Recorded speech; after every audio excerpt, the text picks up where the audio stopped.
ഞങ്ങൾ ഇന്ന് ചേട്ടൻ്റെ വീട്ടിൽ പോയപ്പോൾ സാൻവിക്ക് മൈലാഞ്ചി ഇടാമെന്ന് വിചാരിച്ചിട്ട് മൈലാഞ്ചി ഇല പറിക്കാനുള്ള പുറപ്പാടിലാണ്. ദേ എൻ്റെ മുന്നേ നടന്ന് ആൾ തന്നെ മുൻകൈ എടുത്ത് ഇലകളൊക്കെ പറിച്ചെടുക്കുന്നുണ്ട്. ഒരുപാട് നാളായി നാച്ചുറൽ മൈലാഞ്ചി അരച്ചിട്ടിട്ട്. എൻ്റെയൊക്കെ കുഞ്ഞുനാളിൽ ഓണത്തിനും കാർത്തികയ്ക്കുമെല്ലാം ഇത് മസ്റ്റായിരുന്നു.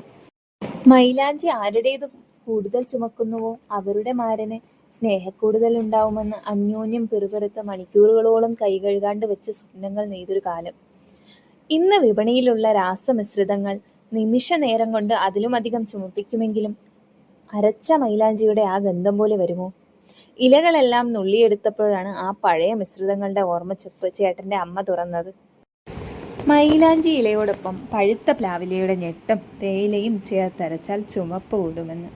അങ്ങനെ മുറ്റത്തെ തൈപ്ലാവിൽ നിന്ന് കുറച്ച് പഴുത്ത ഇലകൾ പറിക്കുമ്പോഴാണ് ഞാനത് ശ്രദ്ധിച്ചത്. നേരം തെറ്റിയും ചക്കക്കളകൾ വന്നിരിക്കുന്നു. ഇതെല്ലാം കൂടി മിക്സിയുടെ ജാറിലിട്ട് കുറച്ച് വെള്ളവും ഒഴിച്ചങ്ങ് അടിച്ചെടുത്തപ്പോൾ കിട്ടിയ മൈലാഞ്ചിയാണ് ഈ കാണുന്നത്. ഒട്ടും ക്ഷമയില്ലാതെ കാത്തിരിക്കുന്ന സാൻവിക്കുട്ടിക്ക് നമ്മുടെ ആ പഴയ രീതി ഉപയോഗിച്ച് മൈലാഞ്ചി ഇട്ട് കൊടുത്തു. ഇനി എത്ര നേരം ഇതിങ്ങനെ ക്ഷമയോടെ വച്ചിരിക്കുമെന്നറിയില്ല. എന്തായാലും ആളും ഹാപ്പി, ഞാനും ഹാപ്പി.